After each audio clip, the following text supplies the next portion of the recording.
Hey, welcome, all my right thinkers. Thanks for tuning in to check out your boy, P Farm. Thinking right out here in my lab, and I'm still in the book. Oh, we rolling now. I got some good lessons for you. It's the truth. I got to end up on one lesson, start another one. So we just gonna keep on keeping on. All right, let's go. Rightism, 25 rules to live by. Storytelling, story with a message. There's a message in my stories for life. I give you life lessons. You tune in and receiving them. I appreciate you. We got a good thing going. Let's do what we do. Right thinking mission is to enlighten, inspire, educate, and motivate you, the individual, to a higher spiritual level of enlightenment. Right thinking's way of life through mental and spiritual discipline, practice daily, will help and guide you to attain your goal of reaching spiritual enlightenment, aka know thyself. My mission that all right thinkers know thyself. If you're a right thinker, your goal is to know thyself. You see where we're going with this? Let's get there together. So I asked the question. Do you know you? You will when I get through. That's what I do. It's rhetorical, but if you don't have to answer for yourself, tune in. I got you. A person who knows not and knows not that they know not is foolish. Disregard them. A person who knows not and knows that they know not is simple. You can teach them. That's why I do what I do. For you. Appreciate you too. Stay tuned. I got more for you. A person who knows not and believe and think that they know is dangerous. Avoid them. I do. A person who knows and knows not that they know is spiritually asleep. I can wake them up. I'm spiritual alarm clock here too. Wake you up with knowledge of self. That's what I do for you. A person who knows and knows that they know is wise. Follow them. All these persons reside in you. Right thinkers, know thyself and two, my I be true. We about to go into the ending up the lesson with the survey and the non-violent education with understanding these was well-educated people, and we're gonna go from that to the medicine concept. So let's go. Back in 1984 at the Nile Valley Conference, my dude, Dr. Asa Hilliard, presented a paper on the comedic concepts of education and cited the significance of Apet Asut, that's the Temple Karnak, okay, as a center of what? Learning during the 18th dynasty. Now, we looking at Dynasty 18. We had 17 dynasty before that we were doing a whole lot of this stuff. So just understand that. Now, it was both a center. Pay attention. Y'all separated state from church. What's this? It was both center of religion and education. They go together. They should. Why? Because you're religious don't mean you shouldn't be educated. And because you're educated don't mean you shouldn't be religious. So they had to tie them together and make it work. And since the two could not be separated in the mind of the Kemites, what they do, it housed an elite faculty of priests and professors to what? To teach, to enlighten, instruct, to get the general public information that they needed to better themselves. If you want to walk around being ignorant, that's your choice. You got free will. You're not going to prosper. You're going to better yourself. So why not get education? Enlightenment. That was the way of life. It has been estimated that at one time there were more than, you ready? 80,000 students at all grade levels studying at Epit Asut, the university called it, and by Abdullah in 1984. They had houses of what? Education, temples they call it. But there was what? Mystery system, teaching you secrets of life. All you gotta do is come and get it. I'm here doing the same thing. All you gotta do is tune in. You ain't gotta do nothing but come and get it. And they did that for what? The general public. So that they can all enjoy what? Prosperous lives. They wouldn't try to manipulate and enslave nobody, tell them how to live, what to do. No, they gave you information that you could use, that you can benefit. I'm doing the same thing. That's where I got it from.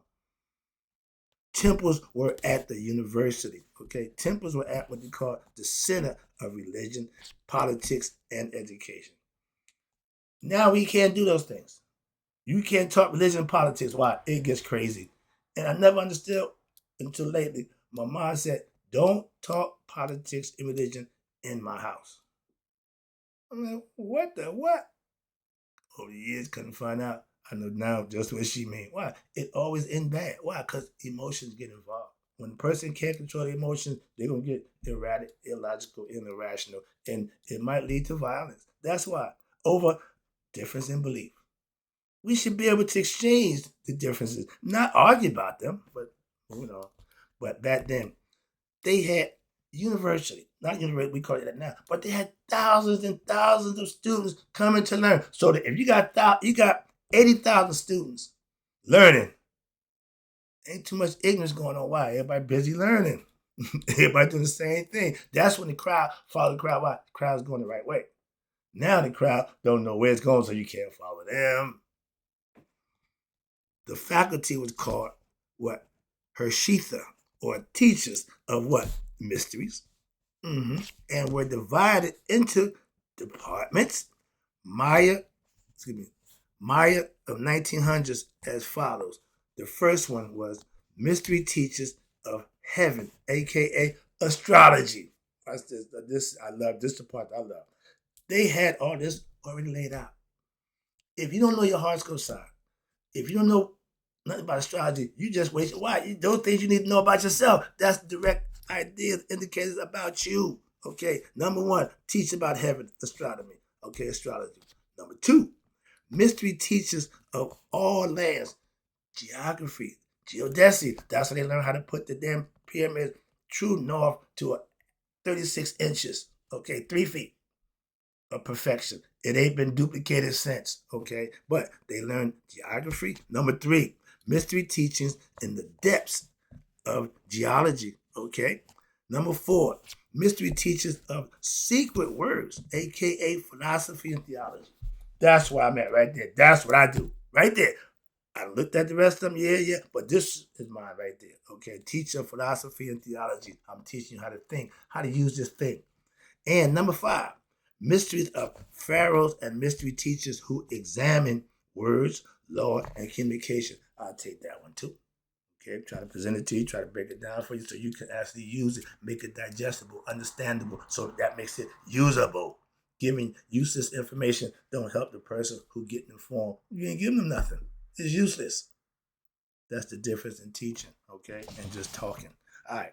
And much have been written about these mystery schools. By who? Not the commissions. Why? It wasn't a mystery to us. That's like me writing about Masonic. I know the secrets. If somebody can't write about them, they don't know. So again, the mystery schools of the Nile Valley. But one important factor must be remembered.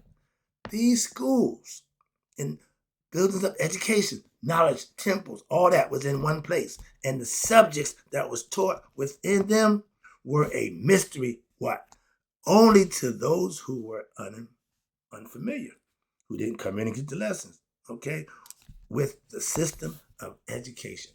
Knowledge was the key to get to God. Ignorance is the key to keep you what? From getting to God. Why would somebody feed you ignorance? To keep you from God? They call it religion now. Moving on. But the purpose of education, pay attention, I'm wrapping it up right here, in the Nile Valley was to what? Create a society. Not a few people, not a hierarchy, no, a society where the citizens would all understand the relationship which existed between themselves and the universe, aka God, and in the trust sense of the word. We all claim to believe in God. But those who had the experience, now we know God. They want you to know God by having your own experience, so you have to do the things that make that happen. The educational centers in the Nile Valley was the first, aka what we call universities. And it started from the nursery to high level, college degree level, PhD level education. They had it all right there in one building. I remember when I went to school, grammar school, my grammar school went from first grade to 12th grade. But over the years, it went down to sixth grade. By the time I got to sixth grade, I'm thinking I'm gonna be here. I'm gonna hang. Nope, sixth grade, you gotta go somewhere else. Well, I thought enough, gotta go. But things change. You don't control that. Okay, understand that. But it was the first university of houses of education at all levels. Now you get to university, you gotta go to elementary, grammar school, high school, and then you get to go to the university. Send them early. Give them the truth early. Upon close examination, we found what? The complexities of the Nile Valley education Now one can begin to really understand why they were called mystery schools. By who? By the many foreigners, okay, who came there, seeking enlightenment. All your Greek philosophers, all your Greek famous people got their education in Kemet. And they tell you that. Well, they didn't back then. Now they ain't got another choice because now we know. But back then, they was the thinkers. They was the ones who knew everything. They didn't say that they learned it from nobody. That's my issue with them. That's a lesson for that. Now let's go over here to this medicine thing. I'm gonna start. I got a 1 page, but I've got 3 pages of information. I'm gonna get to the one. When you're dealing with medicine, I just gave my dude. He built this. He built the designer of the pyramid, Saqqara, right? See this guy here? Now you can tell this is all Greek motif, right? When we showed you Imhotep, he little black man sitting with a book. Okay, this is their impression of Imhotep. So let me show you that. And whenever you educating somebody, and you take it from the original to what you want them to believe, now you're manipulating. You're not educating. You're indoctrinating. Okay, you're giving them what you want them to have. That's not the truth. The truth is laid out for you to do it whatever you want with it. It don't change. It's gonna be true now. It's gonna be true tomorrow. Moving on. But let's get that put that out there. We got a guy named Edwin Smith. Now he found all this information, so they call his name Edwin Smith Papyrus. Is the oldest medical trustee in existence. He found the papers. He found documentation. What's this? And it is believed to have been written in the 18th dynasty. Again, y'all finding information from the 18th dynasty. It was 17 more before that. You got any of that information? No, but we do. We got all of them. We got them all. Y'all just pick and choose what y'all like and use it to your benefit. In 1550 BCE, okay, many regarded this papyrus as a copy of the original documents that was created, ready, as early as, back like I tell you, the first dynasty. We've been keeping track. That's how you keep track. We document it and take it on. Depending on what timeline you use to date the first dynasty of Kemet. Everybody got a different concept, a different way. This medical text could have been written as early as 4200 BCE or as late as 3100 BCE. Either one still takes you back a good ways and a few dynasties. So that's understandable in this information that was laid out by us. At this point in time, ain't no white man, ain't no Greeks, ain't nobody. It's just us. Okay, so this is all our stuff. Okay, but when they got wind of it, you see what they start doing. Okay, changing the perception, changing identity, changing the look. Jesus, black man, now he's a white man, oily skin. Okay, so when you do that, you're not teaching, you're brainwashing. This is the picture of Imhotep. Okay, see that? We know he's a black man, right? That's Imhotep.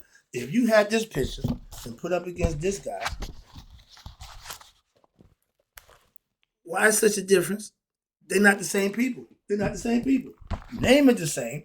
The criteria and the information will be the same. But look what he looked like. I'm going to pay attention to that, my black people. Stop getting caught up in that way. Because they did it a long time ago. It's already, for them, it's normal. So when we do, they racist. No, I'm pointing out that y'all change things. That don't make me racist. Okay, I'm just pointing facts. Okay.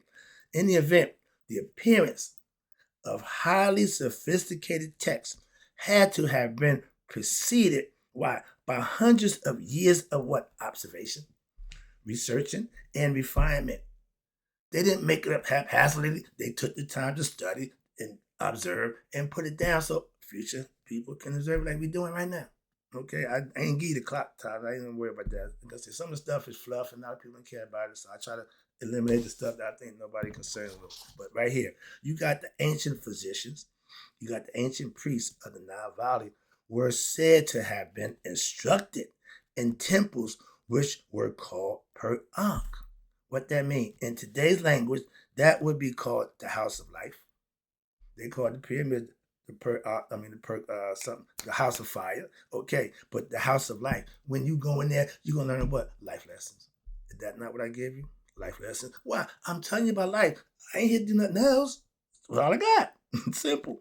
But of the thousands of medical papyri originally written, of the thousands, less than a dozen have been discovered. You got the black market. They get this information and they hoard it. It's going to be valuable later on. So they take it, so it's out of circulation pretty much. Then it's going to pop up at some auction somewhere. Oh, this is done so and so and so. They can profit from it. Okay. Now, they don't care about teaching. They don't care about, no, they care about how much money I can make off it. I tell you, I don't do this for money. I just do it for the teaching, the pleasure, seeing people learn and benefiting from my knowledge that I pass on to somebody else. I'm benefiting from it. I use it. So I got it. I just give it to somebody else. That's my point. And watch this. And only a dozen have been discovered, less than a dozen. Of that number, the Eber papyrus, another guy who found some, and the Edwin Smith papyrus are to deem the most two profound because they got proof, they got documentation, they have the receipts, so you can't argue that. And the Edwin papyrus was published in what, 1930 by James Henry Breasted, who has spent 10 years translating the document. So he spent a lot of his time learning how to figure it out, learning what it means, document it, and he decoded it. This papyrus would describe 48 different injuries to the head, face, and neck, and the thorax, and your spinal column, and the appropriate surgical methods for attending to them. They was doing brain surgery. They had contraceptive methods. They had everything that we got today. They had already. We just lost it and I found it again. But they originated it. They understood it. And watch this. For surgical methods to take care of all those ills and problems. Watch this. It is suspected that the 18th dynasty, for some reason, they just love the 18th dynasty. Why? They found all the information during that time. It was plentiful. So they found that and they worked with that. Scribes, who was responsible for copying the original text, only wrote the first 48 cases dealing with the upper third of the body. There are more than 90 anatomical terms referenced in the Edwin Smith papyrus about the body, and there are also more than 200 terms listed in various Nile Valley medical literature. We've been taking care of the body a long time. That's the point. And this papyrus is also of great importance. Why? Because of its use of the word brain. What's the definition of the word brain? And the brain word is reference to the what? Neurological relationship between the brain and the spinal cord and your nervous system of the body. The three parts of the body: physical, nervous, and the spiritual. Okay, spinal cord connects to the what? The brain. Direct connection. That's the serpent. And once you activate knowledge and send the serpent up the line, it's going to wake you up. It's going to enlighten you. This was all done thousands of years ago. We don't have a clue. Why? Everybody got something else. I went here and said, why we stop doing this? It was working. If something's working and you stop, that doesn't mean it stopped working. It wasn't working. That means you did something else. That's all. In life, modern technology, we got all the machines to prove what they did was on point back then when they did it, not the machines. That's my point. So understand it. I'm at down here. I'm gonna get this out the way. Okay, I got a few minutes. All right, where we at? Okay. They knew the body. They knew the body. But they knew one thing. They proficient with the brain. That's what they was breaking down esoterically. I know that now, so I'm gonna keep pushing that. Why? When you start looking at it, start connecting the dots, you'll see. But the Eber papyrus, circa 1500 BCE, explores what we call a broad range of medical science. Why? Because it included chapters on the pulse and the cardiovascular system, dermatology, dentistry, gynecology, ophthalmology, obstetrics, tumors, burns, fractures, intestinal disorders, and much more. They knew the body. And all that today, we're still practicing. Are we proficient? Some are. You got some good doctors, some bad doctors. But This has been around a long time. And there are also what considerable evidence that physicians in Kemet, you ready for this? Practice circumcisions, brain surgery, and were extremely well versed in what gynecology and obstetrics, birth, taking care of womb. They had what's the pregnancy stuff? What is that? And by 2000 BCE, physicians in Kemet had already created an effective organic chemical contraceptive. They had rubbers too, okay? Lambskin rubbers, okay? Protection. Again, they knew about diseases too. They protected themselves from that. And they want to get pregnant? They had contraceptives for that too. So we wasn't ancient and dumb.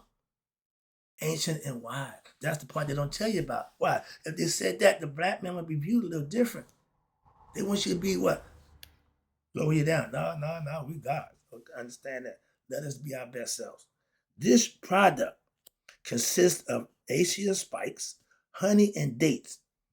Back then. Today, they proved that stuff still worked. Okay, it worked. Watch this. In which were mixed in a specific ratio, knowing how much, and inserted into the vagina. They used to use cow dung and honey and smear it up there. And all that was what? Spermicides. They knew that back then. What's this? Modern science now has since discovered that the acacia spikes contain lactic acid, which is a natural chemical or spermicide.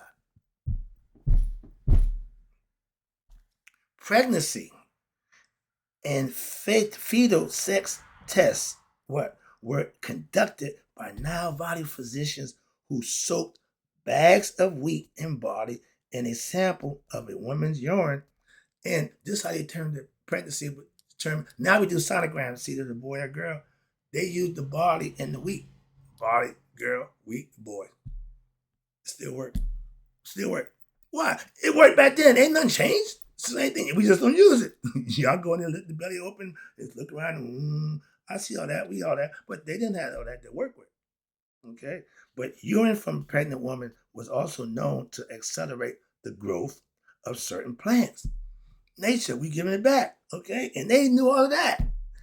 If the barley sprouted, what happened? It meant that the woman was pregnant and was going to give birth to a female. And if the wheat sprouted, that meant that she would give birth to a male child. We call it wait and find out, put it in the oven and wait, so when it come out. They already knew. They already knew. They already knew. They had to look inside you, do none of that. Check out the urine. Okay, give me some of the urine. Wow, we'll find out what's his boy or girl. But the urine pregnancy test, they still do today, don't y'all? Y'all going to pee on the thing? It amazes me. And was not rediscovered. Watch this. It was not rediscovered by modern science until, you ready? The year 1926. And the wheat and barley sex determination test was not developed until 1933. I see the clock. I'm going to wrap it up with this one. I've got lesson 2. In 1987, the National Academy of Sciences reported a National Academy of Engineers entitled Lasers. Oh, we had lasers too. Now, invention to application. This publication featured on its cover a photograph of a stela of Akhenaten and his wife, we all seen it, Nefertiti, basking in the soothing sun rays of the sun disk, Atum. He named his son to Atum from Ra. And the cover art is quite interesting. Why? Because of one of the rays of the sunlight is chronologically highlighted for what? As if to give the suggestion of a laser beam. The magnifying glass could take all that, put it to one, and make it into a laser beam. They knew that. Refraction for the light in the sun could burn, start a fire. They knew that. Okay? We as kids we did it. Okay? Scientific stuff. Okay?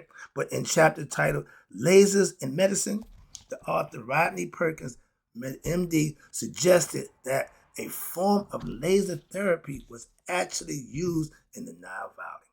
Dr. Perkins states, I'm going to stop right there because I see the clock and I got to go. But I'll be right back with my man's statement about the laser beam. We're going to talk about that. I'll be right back. Right thinkers, in closing, may you all live to be 100. Me, 100 miles a day. So I know that my right thinkers who starting to get history of how commit civilization and education system have passed away. I'm giving you stuff that you can use. I'm teaching them. Hope you enjoy the lesson. I'm out.